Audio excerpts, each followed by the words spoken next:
Well, hello, hello, hello, and welcome to another episode of Ladies and Gents Listen Up. And I tell you, you all have been listening. We've been getting the comments. How are you today, Mr. Carpenter? I'm doing well, Dr. Liz. Good morning. And good morning, good morning. Well, we have a amazing topic today. So make sure that you stay to the end, but don't forget to like, share, and subscribe. Share this information with somebody else because other people want to understand what is this relationship thing all about? What is the missing piece? What do I need to do to tweak it a little bit so that I can get success? So we are here walking through Grandma's cookie jar right now. We're going to start here. And again, I thought about it when I pulled the sheet off the top today and stuck it in. I said, oh, I bet you they think I stuffed the jar. Did we do our like, subscribe, and all that stuff yet? Did we do that yet? I did. I said like, share, and Oh, okay. subscribe. I think I sung it, so you missed it. Yeah, I just want to hear it again. All righty. Here we go. Now, our topic today is relationship return on investment. That's a good topic here. And so Grandma's cookie jar says better and oops than a what if. Say that again. Better and oops than a what if. That's interesting. And then just the flip side says more self-love. Now how does that tie into return on investment? You know what though? I got it. I got a piece right here, right? More self-love. So when you give yourself that self-love and that self-care, the return on investment is you showing up a better version of yourself. So like we were talking about, I'm gonna bring out and talk a little bit about what I'm doing with the Soothing South manufacturing, but I'm gonna do that a little bit later. That's a little bit of ice. What do you call it? Not an icebreaker, but it's a little bit of a cliffhanger. So you all Okay. stay tuned, and we'll give you more information about that. But I was gonna talk about massage, for instance. We think that that's like a luxury, but when you talk about self care and return on investment, a massage is a great return on your investment because it helps to get rid of some of the stress.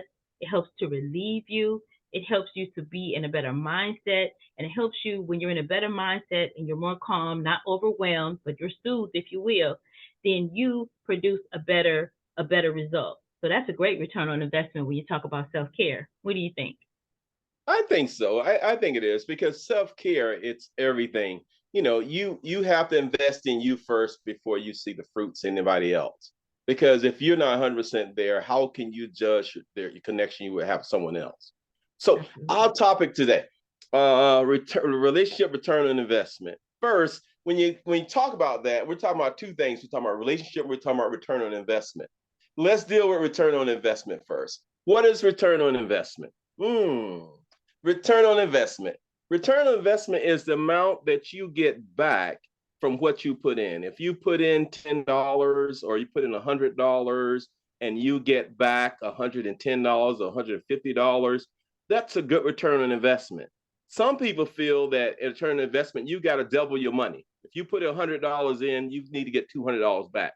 That's a great return on investment. If we're talking about money, but now when you start talking about relationships, that's a different ball game. It's a different commodity. You're talking about feelings. You're talking about the caring. You're talking about the sharing. You're talking about what the other person or the other half of the equation brings back. Um, my reading this morning, my devotional reading this morning was in Matthew, and it was talking about Jesus, and I talked about Jesus, and when he talked about divorce, when the Pharisees kind of tricked Jesus and saying, "What about divorce?" And Jesus kind of thought about it, and he said he kind of mentioned that yes, Moses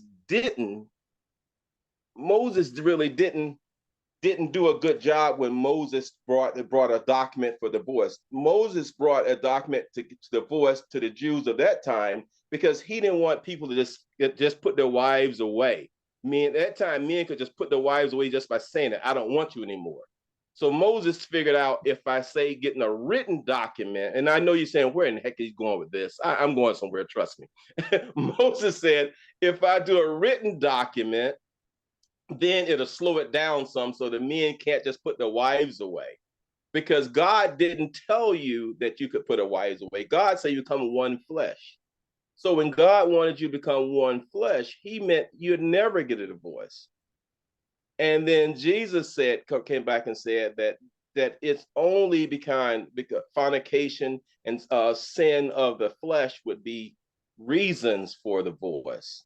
But he said God didn't sanction divorce. Moses did. So when I brought that to say is, if you go into something, especially as a dating, when dating, you're looking for somebody to treat you good. You're looking for investment of your time. You're looking for somebody to return the time back. But when you go into marriage, you're looking for that investment to be the other person, that long-term investment. What you invest into that person, you want to get back in terms of a long-term marriage. You want the respect, you want the trust, you want the emotional, then and long term. And when you said make self love, when you said that grandma's cookie jar self love, what you invest in yourself, think about it. If you're one flesh, anything you invest in that relationship, you both benefit from it, especially if you're married. Right, right. Yeah, I totally, I agree with that you are investing in because you're one, and that's I think that is part of the challenge or the issue.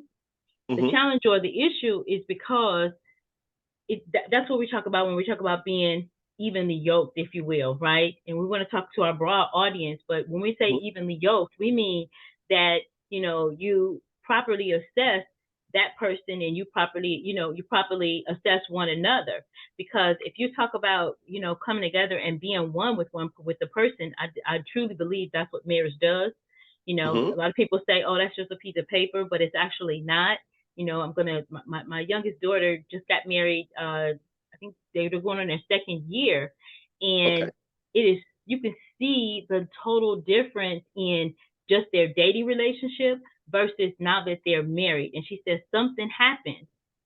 Something totally happened where you could actually see it. I can see it as an observer, right? I can see it, and I think it's a beautiful thing. I think the thing of it is understanding when you're saying return on your investment, meaning what are you willing to pour into that person and what are they willing to pour into you to make that all come together properly. Like we talked about before, one of the books about divorce was, two broken eggs trying to come together and make a good omelet. Well, in order to make that, even if we take it down into business terms, when you're like you said, if you're putting your money into an investment, you want a great return on that investment. So I think your time, your energy, your talent, your encouragement of a person. It was a Mm-hmm. movie out, Tyler Perry's movie. I think it was Why Did We Get Married Too or something like that, where Janet Jackson played the part of the young lady and the husband that were in the middle of a divorce, right? They were in the middle of this big divorce and everything. But the one thing that she brought up when she didn't want to give him any revenues from her book sales, right? She didn't want to give any revenue from the book sales, but he said, "What about the time that I invested in helping you to become this best-selling author? What about the nights that I stayed there with you and we went back and forth with your ideals? What about the back rubs, the feet massage when you were too tired? What about the dinners that I prepared when you were?" And I'm embellishing a little bit because he didn't go this deep, but I'm just Uh-huh. saying it takes all of that. So when you talk about your return on investment, what are you willing to invest? And I think the marriages that really sustain the test of time are the ones where it's not about me anymore, but it's about us together. And what are we doing? What are our goals? What are we looking to get out of this together? Right? So there is an investment. There is Yes. definitely an investment. I'm glad you said this because to me, the subject of the day is deep to me because I don't do anything unless it's for a reason. I'm the kind of person is that I always look down the road before I go down the road and what's ahead for me. Because if I'm dating, and most people when they date, whether it's said or unsaid, they're looking for something to be more serious down the road a little bit. They're looking for something more serious. So when you date, why do you date? You date because you're looking for something more serious. And what's more serious than dating? And we talked back in a few podcasts back, we talked about the stages of dating and mating. We talked about that. So when you first expect something, you expect first to get a little serious, then you get engaged, and then you marry. And that's why I went to marriage first with divorce, because you when you want something, you want it long term. You're not Most people don't look to marry for divorce.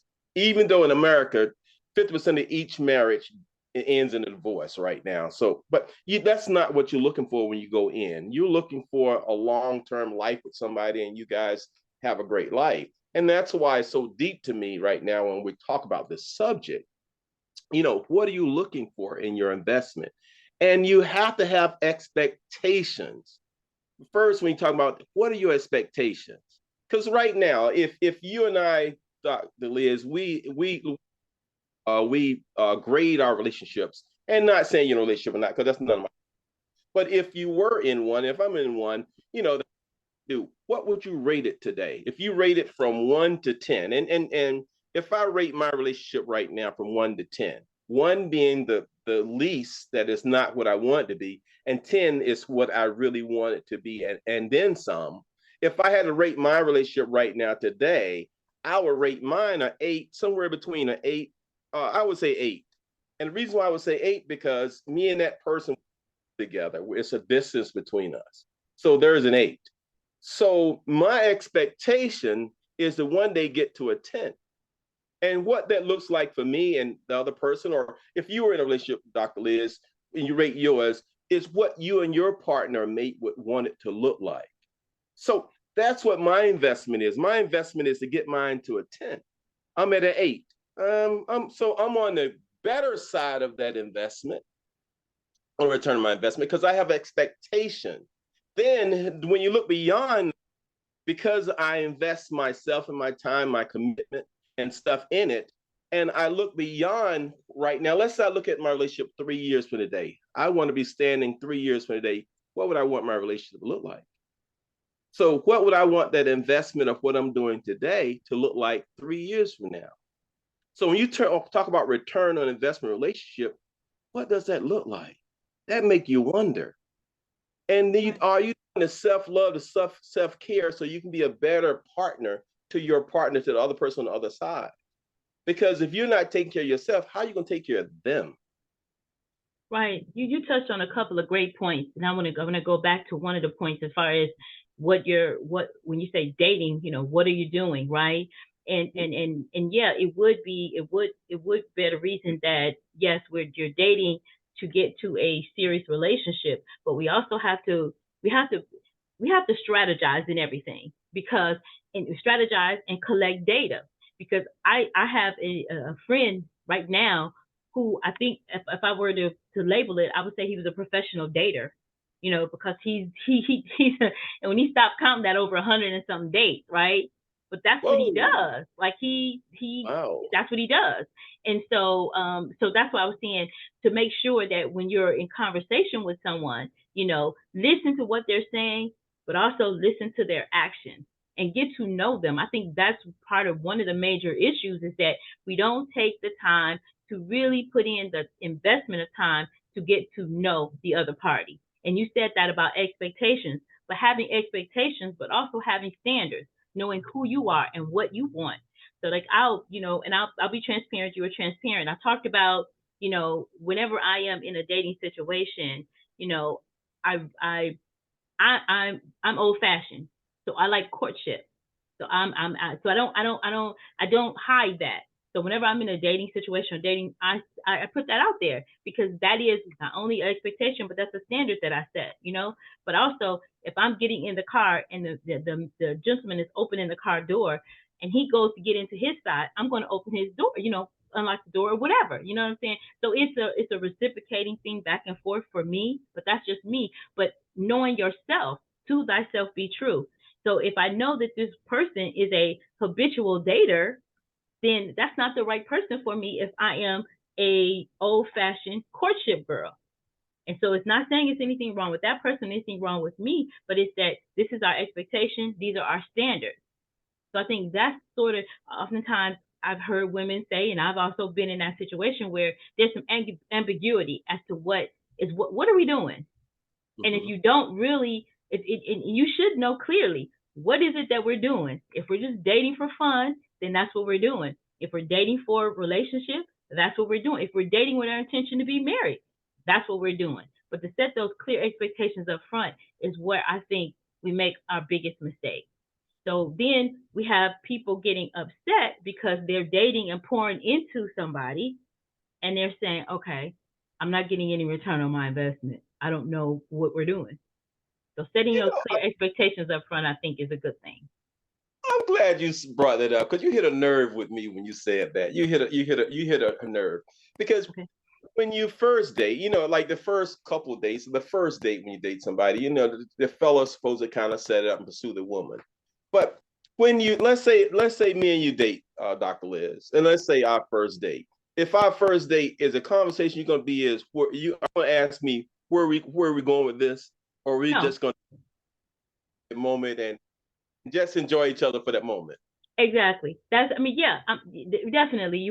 I mean, you got to get some kind of chemistry going, some kind of, do I even want to share all of this information with you or not? You got to have some type of, something to start, a foundation to start something with.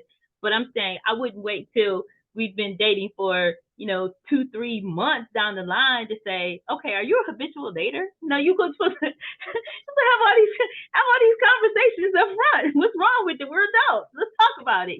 Maybe this person. I went on the date. I promise you, the third date, he said it's time to, and I said it's time to. We're getting to know each other. Well, you're an adult. You know what it's time to do. I think there's a woman question in there and there's a man question in there. I think the man question is when are we? and the woman question is where are we going from here? What do you want from me? Because you have to remember that they're visual, right? And they're like, hey, it's dinner time, right? And for a woman, we want to connect emotionally. We want to connect. We want to know where we're going, right? We want to know this information. So I think but this is the thing too. Really getting to know what that person's expectation is, then if you know that you are looking for somebody 3 times and it's time to, I forget the word that he used, it was funny, but if you're looking for that kind of person, and if you're holding a conversation with somebody that says courtship, I don't want to go on a second date with you. See, Douglas, I said I wasn't gonna laugh that much. I said I was gonna be more straightforward in these podcasts. You can't help it. We're talking about men and women, and we see things different. Men are from, men are from, what is it? Men are from Mars and women are from Venus. So we can't help but have some laughter in the conversation because it's like, okay, wait a minute. He said what?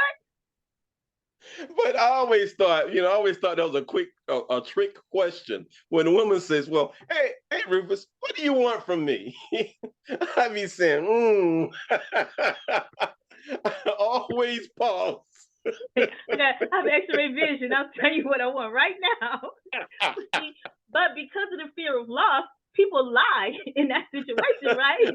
That's a lie. It's like, I think I heard her say she wants marriage. So maybe if I tell her I want marriage, then I'll get what I want, what I really want. You know what I'm saying?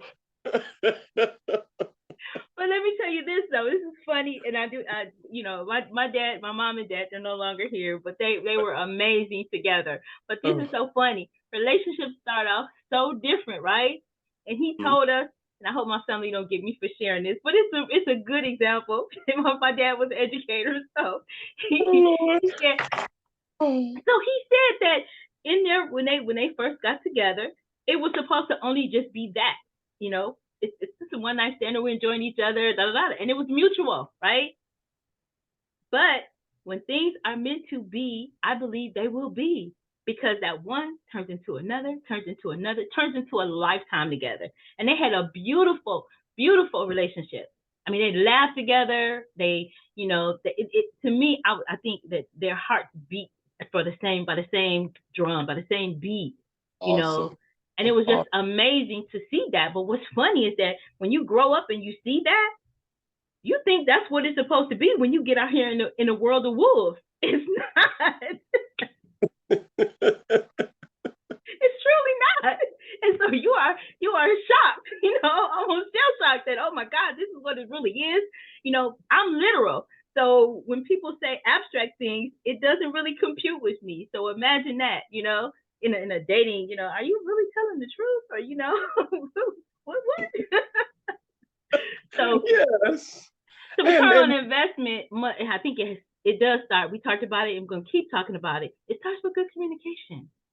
yes, yes, because that way, because even when you expectations, all of us, no matter what, when you go into something, you expect expectations, and expectations are good. You need to talk about it. Be open and honest. That truth and that honesty between two people makes a major difference. Because if you build a relationship on truth, it can go longer and last longer, and the relationship and the connection will be much stronger. But when you build it on lies, eventually it's gonna tumble. That foundation is weak, so it's not gonna last. Your return on investment is gonna be pain, heartache, and misery.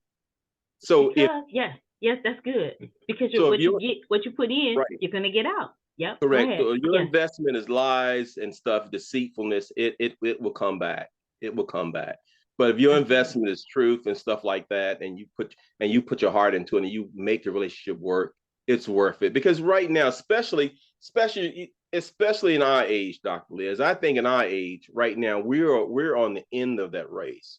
And if we want to end that race well, we don't have time or patience to be playing games or wasting time anymore.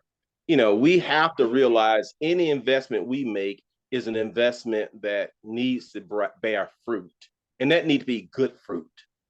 I'm So sorry. I'm sorry to cut you off. I couldn't hold that when you said. I said, "Well, my Bible says I can get 120, so I'm only in the middle."